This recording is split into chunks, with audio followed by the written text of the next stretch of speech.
경제 뉴스를 가장 빠르게 전달해드리는 신선한 경제 시간입니다.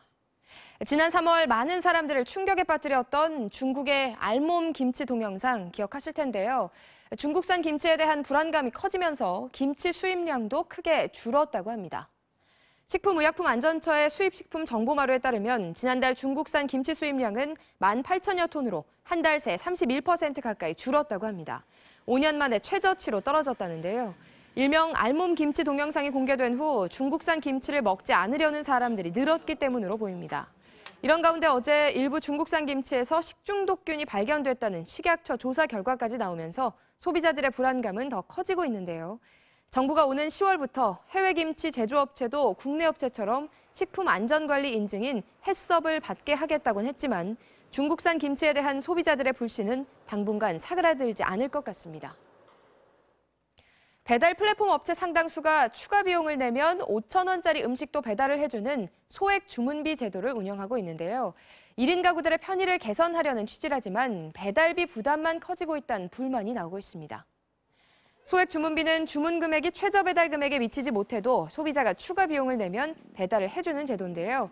1인 가구의 경우 최저 주문 금액을 맞추려고 음식을 더 많이 주문하는 일이 많다 보니 이들의 편의를 개선하기 위해 도입됐습니다. 5,000원짜리 소액 주문이라도 추가 비용을 내면 배달을 해주는 겁니다. 하지만 이에 대한 소비자들의 반응은 엇갈리는데요. 먹을 만큼만 주문할 수 있어서 좋다는 의견도 있지만 부정적인 반응도 있습니다. 지금도 배달료가 저렴한 편이 아닌데 소액 주문비까지 추가돼 음식값의 절반 이상을 배달료로 내야 할 때도 있고 전체적으로 배달료가 오르고 있다는 의견이 많다고 합니다.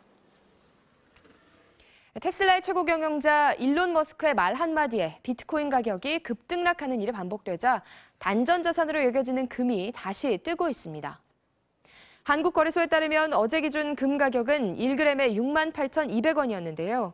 가상화폐 투자 열풍과 코로나19 백신 개발로 인한 경기 회복 기대감으로 지난 3월 말에 금값이 62,000원대까지 떨어졌지만 이번 달 들어 다시 반등세로 돌아섰습니다.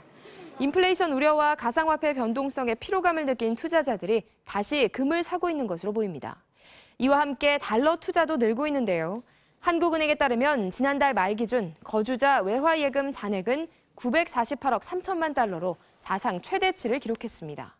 원달러 가격이 하락하면서 달러 사재기에 나선 사람들이 늘어난 것으로 풀이됩니다.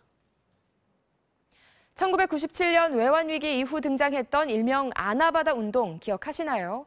아껴 쓰고 나눠 쓰고 바꿔 쓰고 다시 쓰자라는 자원 재활용 운동인데요. 요즘 MZ세대 사이에서 신아나바다 운동이 다시 떠오르고 있다고 합니다.